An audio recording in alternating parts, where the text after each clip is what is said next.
Tienen toda esta semana para aprenderse el Salmo número 1. El próximo domingo sacaré a un hombre y a una hermana para que lo diga, si lo quieren decir cada uno o la mitad uno y la mitad el otro, como quieran. Es un salmo precioso, es un salmo lindísimo que trae mucha bendición a nuestra vida. Todos los salmos son una maravilla, ¿eh? Todos los salmos. Los que están siguiendo los devocionales de cada mañana, estamos haciendo un recorrido por algunos salmos y realmente yo personalmente estoy disfrutando muchísimo porque es literatura bíblica, literatura hebrea, poesía hebrea, y si tuvierais algunos la oportunidad de poder leer esos salmos en hebreo, es increíble a ver veces cómo riman, cómo las palabras juegan y hacen sonidos muy interesantes. Por ejemplo, en el Salmo número 1, Ashirei Haish, Asher lo halach, Basar Reshaim, Udere Hataim, Umoshal, Sin lo Yesha. Ese es el río del agua del desierto. Y cuando lo vas pronunciando de una forma lenta y pausada, vas como yendo con una multitud de gente que se sabe el Salmo de memoria, vas viendo cómo es como si se produjera un río, un hilo de agua, ¿no? Y hay muchas claves para aprenderse los salmos.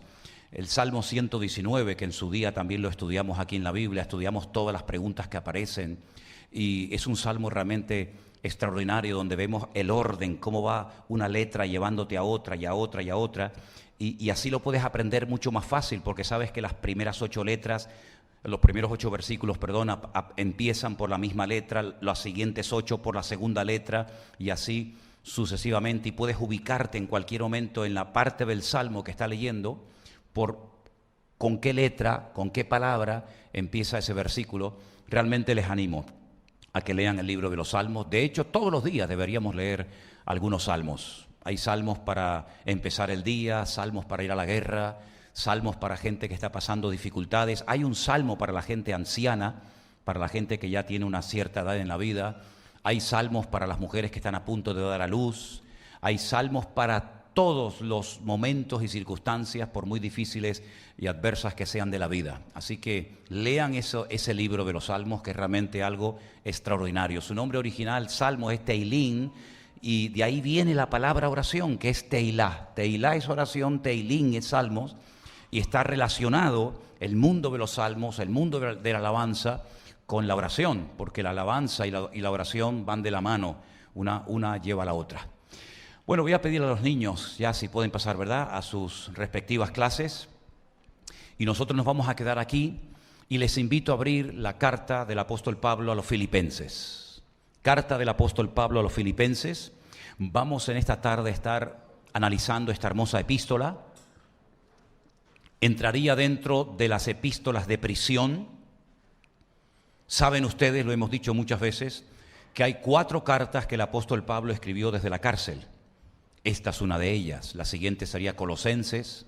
Hay otra que es la carta a los Efesios, y una carta también que se la escribió al hermano Filemón, al que había perdido un esclavo llamado Onésimo. Estas 4 cartas las escribe Pablo desde su mazmorra, desde su cárcel en Roma, donde se calcula que pudo haber estado unos 4 años aproximadamente, entre el tiempo que estuvo preso en Cesarea, luego posteriormente fue llevado a Roma, donde él apeló como ciudadano romano para que el emperador romano atendiera su causa. Pues en ese intervalo pasaron aproximadamente 4 años. La carta a los Filipenses es la carta más personal de todas las que Pablo escribe. Aparece en más de 100 ocasiones el pronombre personal en primera persona. Cuando uno lee la carta a Filipenses, aunque es una carta relativamente corta, pero muy profunda, uno nota que hay un cariño especial de Pablo por esa iglesia. Tenemos en el libro de los Hechos el registro de cómo empezó la obra. Y es muy importante saber cómo empezó la obra. Algunos de ustedes que han estado aquí desde el principio, otros que se han ido añadiendo con el paso de los años, ¿verdad? Pero es muy importante a veces ver cómo comenzó la obra. Y en esta ocasión, gracias al Señor, el libro de los Hechos, en el capítulo 16, nos relata cómo Pablo recibió un llamado especial para ir a la ciudad de Filipo, a predicarles el Evangelio. En Hechos capítulo 16, a partir del versículo 9, la palabra de Dios nos dice lo siguiente. Se le mostró a Pablo una visión de noche. En esa visión él ve un varón, un hombre macedonio, que estaba de pie, rogándole y diciéndole: pasa a Macedonia y ayúdanos. Cuando vio la visión, ahora fíjense cómo hablan en plural, procuramos, no dice que él procuró ir, sino que los que estaban con él, Silas, Lucas, que era el que iba relatando el viaje, dice que enseguida procuramos partir para Macedonia, dando por cierto que Dios nos llamaba. La visión, el llamado, lo había recibido Pablo, pero ellos, como estaban viajando y en el equipo ministerial de Pablo, ellos también consideraban que ellos también habían sido llamados para ir a predicarles el Evangelio a esa ciudad. Zarpando pues de Troas, vinimos rumbo directo a Samotracia y al día siguiente a Neápolis. Y de allí a Filipos, que es la primera ciudad de la provincia de Macedonia y una colonia. Y estuvimos en aquella ciudad algunos días. Y un día de reposo salimos fuera de la puerta. Esto es algo muy significativo, porque no dice que en un día de reposo, como era la costumbre de Pablo, se fue a la sinagoga a predicarle a los judíos. Es que no había sinagoga. Dice que se fue fuera de la puerta, junto al río, donde solía hacerse la oración, y sentándonos, hablamos a las mujeres que se habían reunido. No menciona presencia de hombres. ¿Por qué no había sinagoga en Filipo? Pues porque no había ni siquiera el grupo mínimo, que se llama en hebreo minyan. Un minyan es un grupo de 10 varones, que es lo que se necesita para abrir un lugar de culto o una sinagoga. Como se ve que no había esa cantidad, las mujeres decidieron tener sus cultos de oración junto a un río a las afueras de la ciudad. Y Pablo fue allí, aprovechando la ocasión. Y entonces allí estaba una mujer llamada Lidia, vendedora de púrpura, de la ciudad de Tiatira, que adoraba a Dios. Ahora, antes de terminar de leer este versículo, ¿por qué menciona el lugar de donde era Lidia? ¿Qué más da? Podía haber dicho el texto: había allí una mujer llamada Lidia que se dedicaba a vender púrpura, que adoraba a Dios, y omitir que era de la ciudad de Tiatira. Y entonces uno tiene que decir, bueno, ¿por qué se menciona esta ciudad en ese momento, hablando de esa mujer en particular? Porque da la casualidad de que la iglesia de Tiatira, que se menciona en el libro del Apocalipsis, era una iglesia que tenía un gravísimo problema, porque una mujer que la llamaban, o tal vez se llamaba realmente Jezabel, como aquella reina perversa del Antiguo Testamento, la reina Jezabel, casada con Acab, dice que ella se había autoproclamado profetisa y comenzó a enseñar en la iglesia de Tiatira a los siervos de Dios a comer cosas sacrificadas a los ídolos, cosa que no se podía hacer. Porque en Hechos capítulo 15, en el primer concilio de Jerusalén, léanlo tranquilamente después al llegar a casa, viendo que había problemas de convivencia entre judíos y gentiles, en ese concilio se toman acuerdos y se escriben y se mandan cartas a todas las iglesias de la época. Y una de las cosas que no se podía hacer en aquella época era comer carne que previamente había sido sacrificada a los ídolos, y menos que tuvieran sangre. Pero esta mujer llamada Jezabel, que dice que ella era profetisa, le enseñaba a la gente a quebrantar esa norma interna en la iglesia, y no solamente, y no contenta con esto, dice que le enseñaba a los siervos de Dios a fornicar. Y uno dice, pero bueno, pero tanta influencia, tanto poder y fuerza tenía esta mujer en esa iglesia que le permitían enseñar a fornicar a la gente. Es que no está enseñando Biblia, no está enseñando a amar a Dios, los mandamientos de la palabra de Dios, está enseñando a cometer relaciones ilícitas sexualmente hablando. Y parece ser que al pastor o los ancianos le habían dado todo tipo de aval, todo tipo de libertad para que sedujera a los siervos de Dios a romper las normas de convivencia y a cometer fornicación. Y era esa mujer de Tiatira. Por eso tal vez Lucas, para que no nos quede el recuerdo de que la gente de Tiatira era gente mala y gente que no obedecían y amaban al Señor, tal vez por eso el Lucas, que es el que escribe este libro, dice que esta mujer era de Tiatira, como dando a entender de que allí también había mujeres buenas, y esta es una de ellas, llamada Lidia, vendedora de púrpura, que adoraba a Dios. Tal vez se había convertido, tal vez había oído el evangelio en su ciudad, no lo sabemos. Pero lo que sí dice el texto es que ella estaba oyendo y el Señor abrió el corazón de ella para que estuviese atenta a lo que Pablo decía. Espero que el Señor esta tarde también abra vuestros corazones para que ustedes estén atentos a lo que en este caso no Pablo, sino Manolo Sierra les está predicando en esta tarde. Y cuando fue bautizada, se ve que no estaba bautizada, y su familia nos rogó diciendo: si habéis juzgado que yo sea fiel al Señor, entrad en mi casa y posad. Y nos obligó a quedarnos. Aconteció que mientras íbamos a la oración, se ve que ya era otro día, nos salió al encuentro una muchacha que tenía espíritu de adivinación, la cual le daba una gran ganancia a sus amos adivinando. Esta, siguiendo a Pablo y a nosotros, daba voces diciendo: estos hombres son siervos del Dios Altísimo, quienes os anuncian el camino de salvación. Y esto lo hacía por muchos días. Mas desagradando a Pablo, éste se volvió y le dijo al espíritu: te mando en el nombre de Jesucristo que salgas de ella. Y salió en aquella misma hora. Pero viendo sus amos que había salido la esperanza de su ganancia, prendieron a Pablo y a Silas y los trajeron al foro ante las autoridades. Y presentándolos a los magistrados dijeron: estos hombres, siendo judíos, alborotan nuestra ciudad y enseñan costumbres que no nos es lícito recibir ni hacer, pues somos romanos. Y se agolpó el pueblo contra ellos, y los magistrados, rasgándole las ropas, ordenaron azotarles con varas. Realmente uno se puede preguntar a estas alturas: ¿tú me llamaste a esta ciudad, Señor?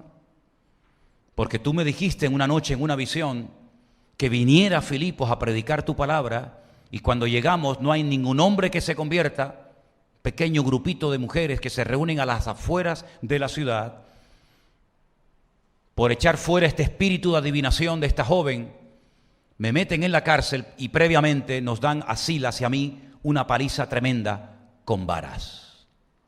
Y la historia sigue diciendo que después de haberlos azotado mucho, los echaron en la cárcel y le mandaron al carcelero que los guardase con seguridad.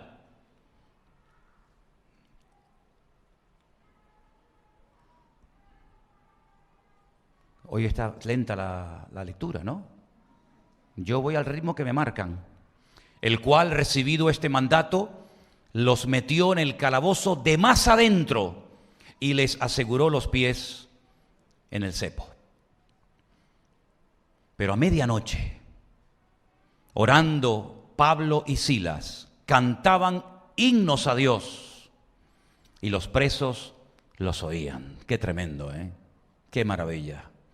Entonces sobrevino de repente un gran terremoto, de tal manera que los cimientos de la cárcel se sacudían, y al instante se abrieron todas las puertas y las cadenas de todos se soltaron. Y es allí donde ocurre algo tremendo, porque dice que el carcelero se despierta y, viendo las puertas abiertas de la cárcel, sacó la espada y se iba a matar, pensando que los presos habían huido. Pero no había huido ninguno. Pablo, clamando a gran voz, dijo: no te hagas ningún mal, pues todos estamos aquí. Gloria a Dios, qué milagro, ¿eh? Abren las puertas a los presos para que vean cómo salen todos corriendo. Pero estaban más a gusto dentro de la cárcel, con la presencia del Señor, que fuera de la misma. Entonces, pidiendo luz, se precipitó adentro y temblando se postró a los pies de Pablo y de Silas. Y sacándolos les dijo: señores, ¿qué debo hacer para ser salvo? y este es el mensaje, la predicación más corta del mundo. Cree en el Señor Jesucristo y serás salvo tú y tu casa. Y aclaro que esto no es una promesa genérica, sino esto es una palabra concreta, específica, para ese hombre y esa familia en ese momento. No es una promesa, es una profecía, es una palabra que le dio el apóstol Pablo a este hombre.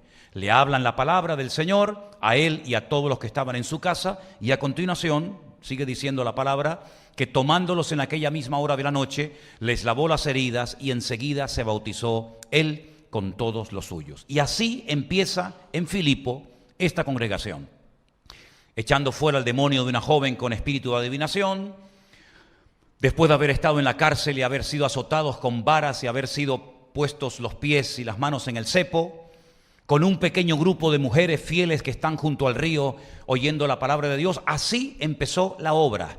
Después, si seguimos leyendo el libro de los Hechos, vemos que Pablo y Silas, o Silvano, porque Silvano y Silas es la misma persona, siguen su viaje y se queda al frente de la congregación Lucas.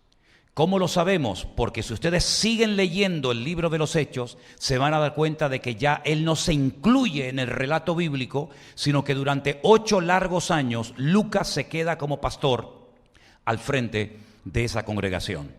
10 años más tarde de los acontecimientos que hemos leído en esta noche, es decir, una década después de haber fundado de esta manera la iglesia en Filipo, es decir, a los filipenses, Pablo decide escribirles una carta desde la cárcel. Y esa carta, gracias a Dios, la tenemos entera en nuestras Biblias. Y es una carta donde él expresa amor por los filipenses. Es una carta donde él agradece a la congregación por haberse acordado de él en un momento durísimo por el que está pasando, que es en la cárcel y a punto de morir como un mártir de Cristo, y le mandan ofrendas, le mandan unas ofrendas, una ayuda económica para que él tenga algo para poder cubrir sus gastos mientras está allí en la cárcel. Y él escribe una carta y emplea la expresión olor fragante. Esto me ha llegado en el mejor momento. Sé que ustedes tenían el deseo de ayudarme económicamente para que yo pudiera tener mis necesidades cubiertas. No lo habíais podido hacer en el pasado, pero no os preocupéis, queridos hermanos, porque el Señor me ha enseñado cosas tremendas. Me ha enseñado a vivir en abundancia y me ha enseñado a vivir en escasez. He aprendido a contentarme en cualquier situación de la vida en la que me encuentre. Y al final es cuando Él dice, porque todo lo puedo en Cristo que me fortalece. Es decir, para poder decir con autoridad, todo lo puedo en Cristo que me fortalece, sería muy bueno que leyéramos los versículos que preceden al 4:13, porque es la escuela por la que Pablo tuvo que pasar. Escasez, dificultades, persecución, cárceles, azotes, murmuraciones, etcétera, etcétera. Y al final de esa escuela, al final de haber aprobado todos los exámenes con buena nota, es cuando por fin él puede decir, todo lo puedo en Cristo que me fortalece.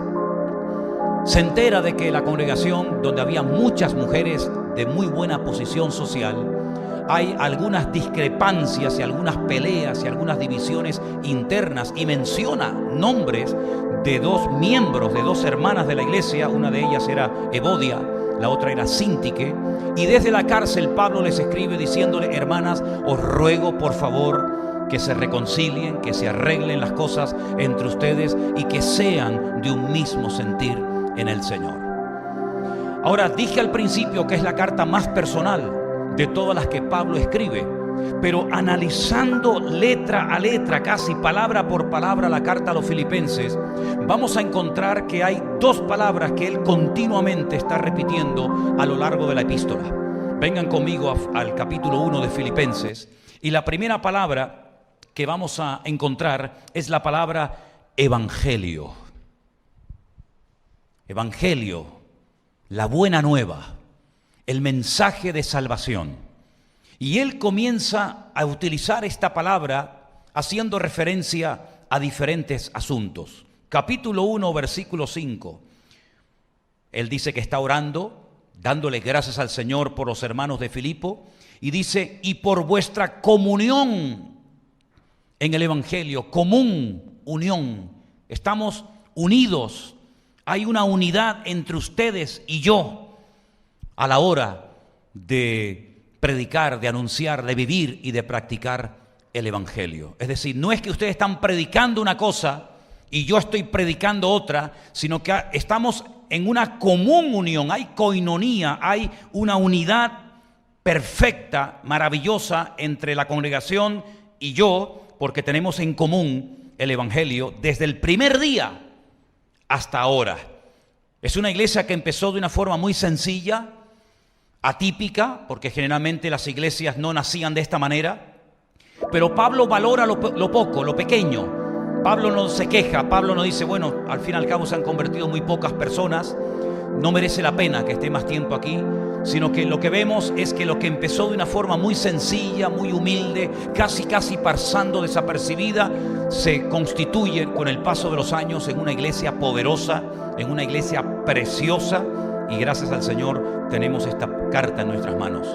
En el capítulo 1, versículo 7, también dice, y como me es justo sentir esto de todos vosotros, por cuanto os tengo en el corazón y en mis prisiones y en la defensa y confirmación del Evangelio, ¿verdad? Una vez más utiliza la palabra Evangelio en este caso para ver cómo Dios está confirmando, consolidando la obra en la iglesia y en el corazón de los miembros.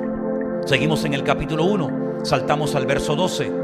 Donde dice, quiero que sepáis, hermanos, que las cosas que me han sucedido han redundado más bien para el progreso del Evangelio. Y esa palabra progreso en el texto original en griego es muy interesante porque habla de cómo se abrían paso los soldados romanos en la maleza, en lugares donde era muy difícil pasar, pero ellos a base de machetazo, ¿verdad? Y abriendo camino, pues iban avanzando, iban progresando.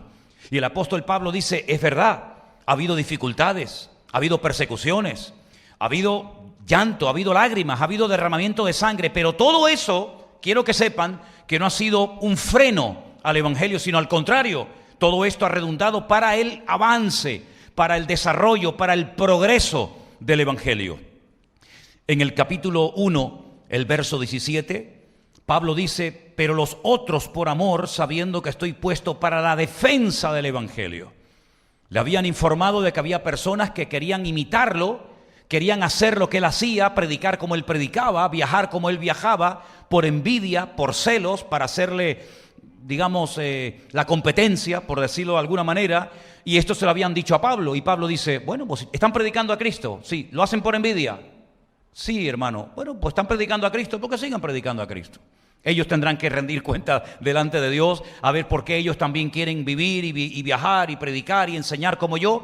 Aquí lo importante es que se está predicando el Evangelio, dice, y yo estoy puesto para la defensa del Evangelio. A veces hay momentos en los que Dios nos da oportunidad para proclamar el Evangelio, pero habrá muchos momentos en tu familia, en tus compañeros de trabajo, en la universidad, donde vives, donde te desenvuelves, donde tendrás que defender el Evangelio.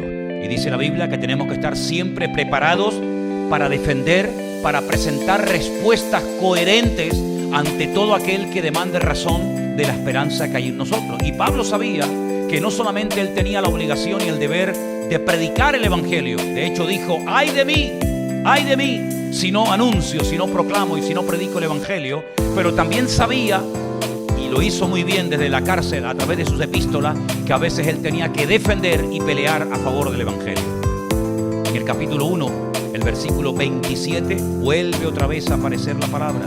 Solamente que os comportéis como es digno del Evangelio. Usted puede proclamar el Evangelio, puede defender el Evangelio, puede creer en el Evangelio, pero la pregunta es, ¿y está viviendo dignamente conforme a las exigencias del Evangelio? No es a los filipenses sino a los romanos que en cierta ocasión Pablo les dice, yo no me avergüenzo del Evangelio porque es poder de Dios, pero que nunca el Evangelio se tenga que avergonzar de nuestra conducta y de nuestro mal testimonio ante la sociedad.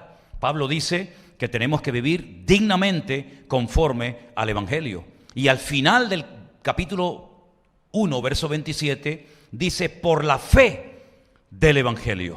Claro que nosotros tenemos fe en el Evangelio, en la buena nueva, en la buena noticia de que Cristo vino, murió y resucitó y ascendió y volverá. Todo eso forma parte del Evangelio y de nuestra fe también en el Señor. Capítulo 2, versículo 22, Él dice, pero ya conocéis los méritos de Él, que como a hijo a padre ha servido conmigo en el Evangelio. Servir, no servirse de, sino servir a, servir al Señor con el Evangelio, predicando su palabra. Otro concepto interesante del Evangelio. Capítulo 4, versículo 3, nuevamente vuelve a aparecer la famosa frase o la famosa palabra. Asimismo te ruego también a ti, compañero fiel, que ayudes a estas que combatieron juntamente conmigo en el Evangelio. Es decir, hace referencia a personas que se jugaron la vida, que no fueron cobardes, que no tuvieron miedo, que no salieron corriendo ante la adversidad, ante la persecución, ante la oposición de los enemigos, sino que pelearon, combatieron en el Evangelio juntamente con Él. En el capítulo 4, versículo 15 también dice, sabéis también vosotros, oh filipenses, que al principio de la predicación del Evangelio, los que habéis tomado nota, o los que después escucharéis más detenidamente este estudio, este mensaje, os habéis dado cuenta de que Pablo utiliza el término, la palabra evangelio, para muchos asuntos diferentes que tienen que ver con nuestra relación con Dios y con nuestra responsabilidad y nuestros deberes cristianos. Aparece muchísimas veces la palabra evangelio, buena nueva, en su carta. Pero sorprendentemente, otra palabra que aparece muchísimo en la epístola de Pablo a los Filipenses es la palabra gozo. Y muchos se han preguntado cómo es posible que un preso, sabiendo que le quedan tal vez pocos días de vida, sea capaz de descubrir el secreto de gozarse en la adversidad, en la lucha y a punto de morir como mártir. Hagamos nuevamente un recorrido a lo largo de la epístola y veamos dónde aparece esta palabra. Capítulo 1, versículos 3 y 4. Doy gracias a mi Dios siempre que me acuerdo de vosotros, siempre en todas mis oraciones, con gozo por todos vosotros. No oraba quejándose, no oraba lamentándose, sino que cuando se acordaba de esa iglesia, de esos miembros, del tiempo que él estuvo allí al frente de la congregación, dice, oro, clamo al Señor por vosotros, con gozo en mi corazón, no con dolor, no con tristeza, sino con gozo. Versículo 4 dice, siempre en todas mis oraciones con gozo por todos vosotros. Versículo 18, ¿qué pues? Que no obstante, de todas maneras, o por pretexto o por verdad, Cristo es anunciado y en esto me gozo y me gozaré aún. ¿En qué se gozaba? En que el Evangelio estaba siendo predicado. A lo mejor no por personas con una buena intención, pero si al fin y al cabo predicaban y querían servir al Señor de alguna manera, aunque fuera por celos y por envidia, porque dicho sea de paso, y hago un paréntesis, una de las cosas que más me costó aceptar como pastor, ya como cristiano, pero más como pastor, es ver y conocer a gente con celos dentro de la obra de Dios. No es el celo por Dios en el buen sentido de la palabra, sino gente celosa, gente envidiosa, gente que en vez de gozarse en la bendición de otros, parece como que le tienen esos celos y esa envidia. Y eso no es nada nuevo, eso ha existido siempre y en la época de Pablo más todavía. Pero Pablo dice, mira, si lo hacen por celos, por competencia, por envidia, por figurar, por aparentar, mira, aquí lo importante de lo que se trata es que se predique el Evangelio y si lo hacen, yo en eso me gozo y me seguiré gozando. ¿Cuántos dicen amén? Qué filosofía de la vida, ¿no? Qué tremendo. En el capítulo 2, versículo 2, Pablo dice, completad mi gozo. Complétenlo, únanse al gozo que yo tengo, no se queden fuera. Yo estoy bendecido, júntense, péguense a mí para que se les pegue la bendición. Yo estoy gozoso, júntense a mí. ¿Estás triste? Pues pégate a un gozoso. Yo siempre digo, miren hermanos, en el mundo natural la salud no se pega, lo que se pega es la enfermedad, ¿sí o no? En el mundo natural, un sano se junta a un enfermo y no lo cura. Pero ojo, que hay enfermedades y sabemos que estamos en tiempos en los que tenemos que guardar ciertas distancias y ciertas medidas. ¿Por qué? Porque hay cosas que se pegan. Pero en el mundo espiritual, algo que se da, y tenemos que descubrirlo y valorarlo, es que hay bendiciones que se pegan. ¿Cuántos creen eso? Algunos se preguntarán, ¿y usted puede demostrar esto bíblicamente? Claro, si no, no me atrevería a decir esto. Les voy a poner 2 ejemplos. La Biblia dice que cuando un día, y no me voy del tema, solamente a modo de ilustración, cuando Jetro, que era el suegro de Moisés, llega un día al campamento y ve a Moisés con tantas responsabilidades, con tanta gente que atender, que el hombre no tenía tiempo ni para descansar, ni para comer, ni para dormir, lo llama aparte y le dice, no vas a poder atender tú solo a tanta gente. Por muy temprano que te levantes, por mucha gente que quieras atender, siempre quedarán más por ser atendidos que los que has atendido. Por lo tanto, le dio un consejo y Moisés lo aceptó. Fue humilde y dijo, bueno, mi suegro me está dando un buen consejo. Y es que delegue a en personas de confianza, pues la responsabilidad para que juntos trabajemos y hagamos un equipo, ¿verdad? Y ellos puedan atender gente y yo también, y así podemos atender a mucho más personas del pueblo. Dice que nombró a 70 varones. Fueron al tabernáculo, aquella carpa, aquel templo portátil que se usó durante años en el desierto, y dice que el Señor tomó del espíritu de Moisés y se lo pegó, se lo metió a ellos.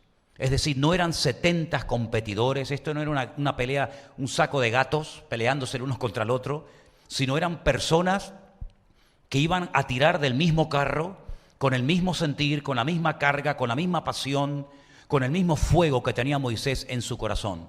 Y si vamos al Nuevo Testamento, cuando el Señor Jesucristo le dice a sus discípulos, vayan a visitar las aldeas y preparen el terreno y anúncienle que dentro de poco iré a visitarles, dicen, cuando lleguen a alguna casa y no os quieran dar hospedaje, lo cual era casi obligatorio en aquella época y se valoraba mucho, si no os reciben en una casa, vuestra paz quedará con vosotros, se volverá a vosotros.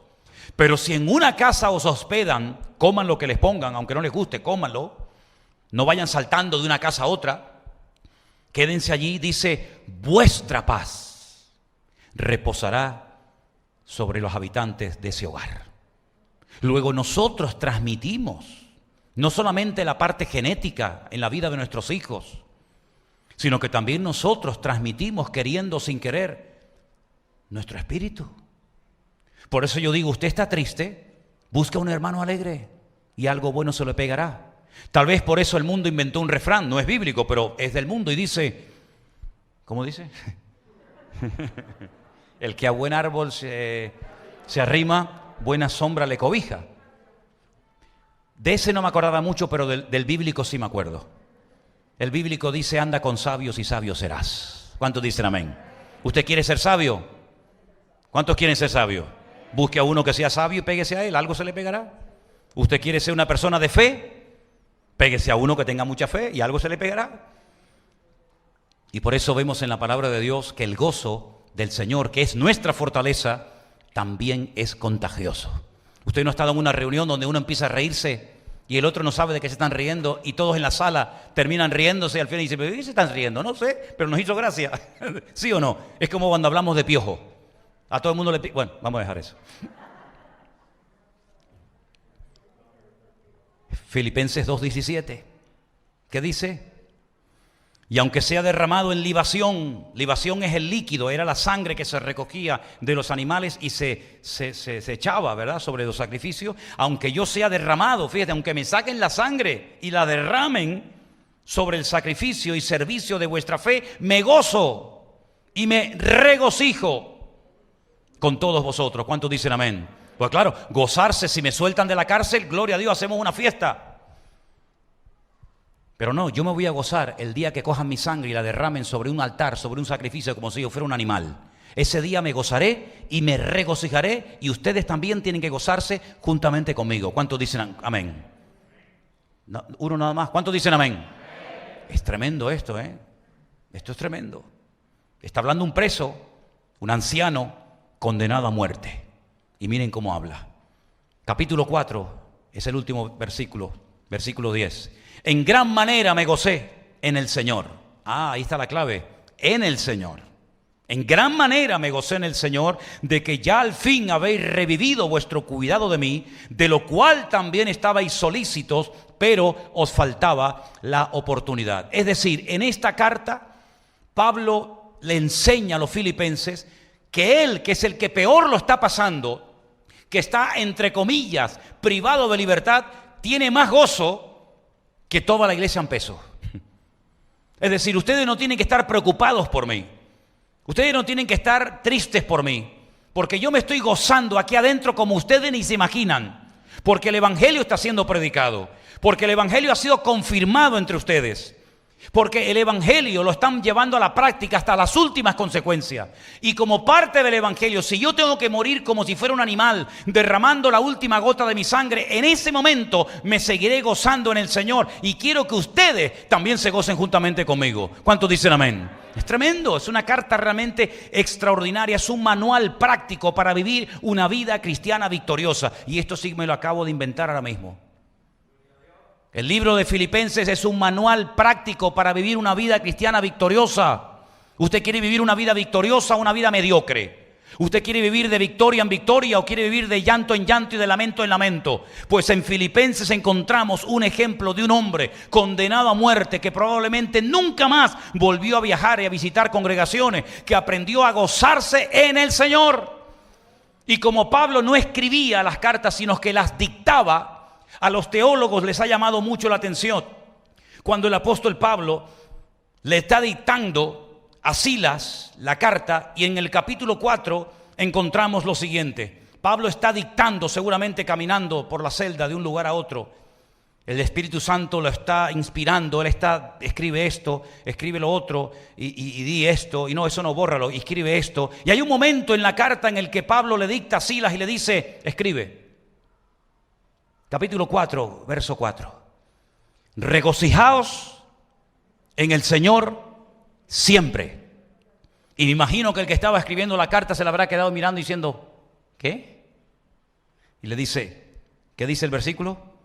Otra vez te digo, regocijaos. No pongas cara de bobo, pon lo que te he dicho.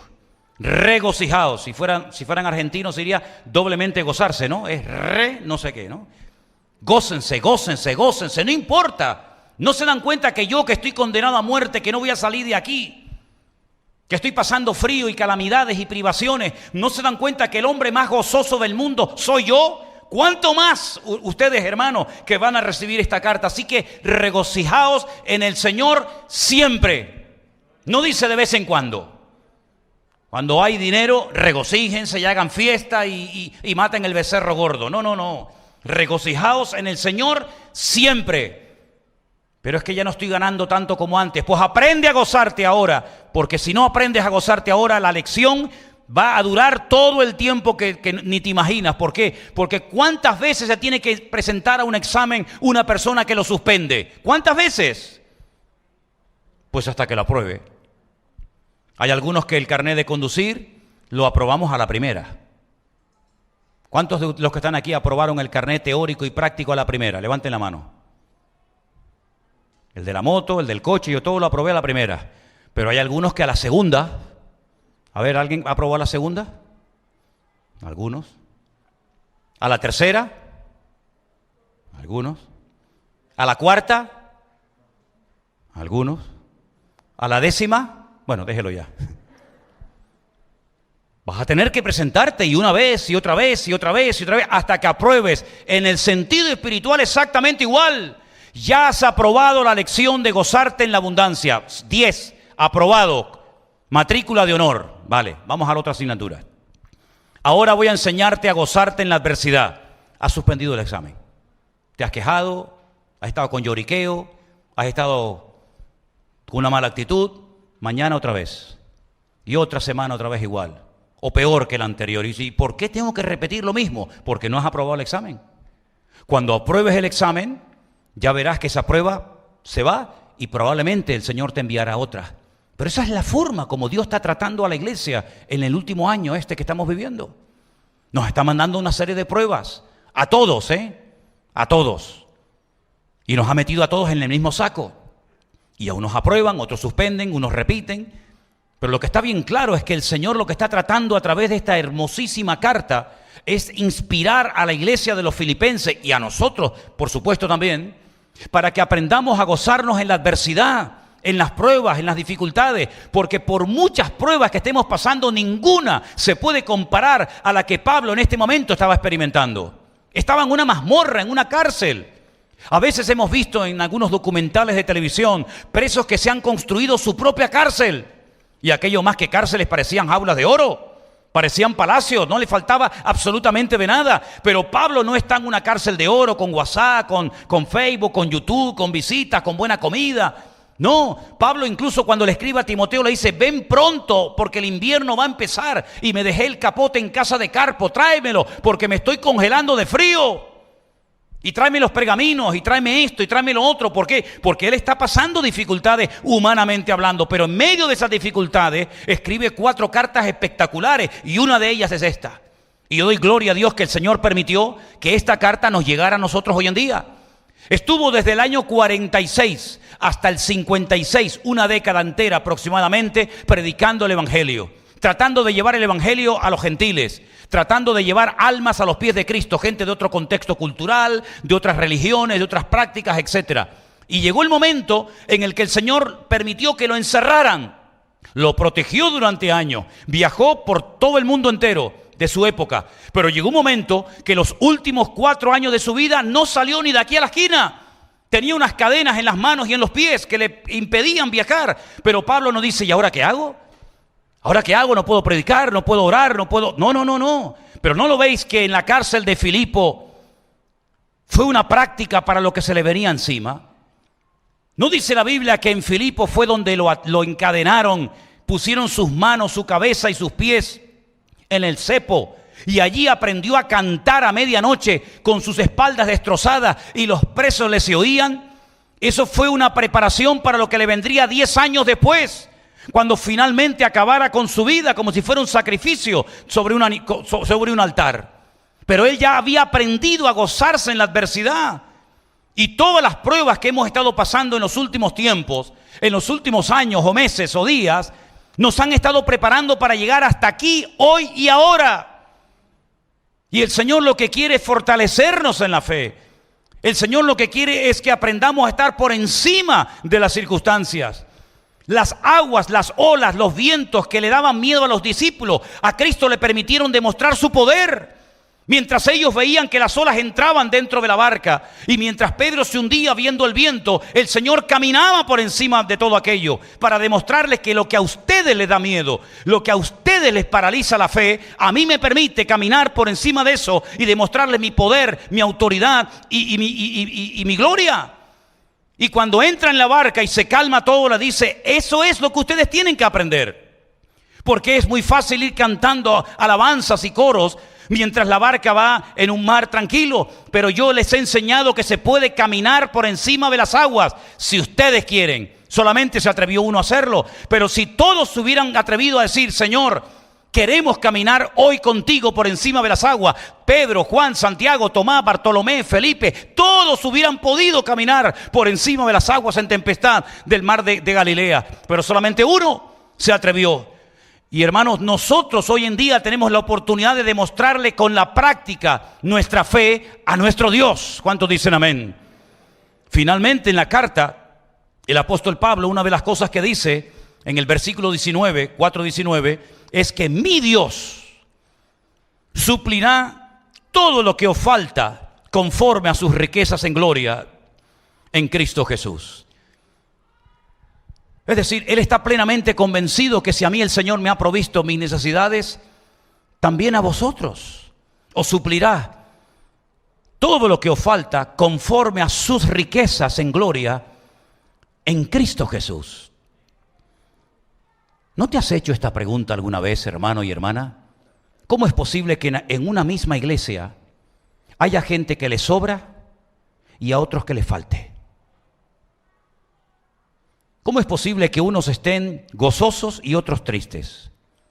Que unos estén, digamos, en un nivel óptimo en cuanto a su fe y su comunión con Dios, y otros estén ahí medio titubeando. Pues yo pienso que sería muy bueno preguntarle a los que están fuertes en la fe y a los que han aprendido a gozarse en la adversidad, pienso que sería muy bueno acercarnos y decirle: hermano, una pregunta.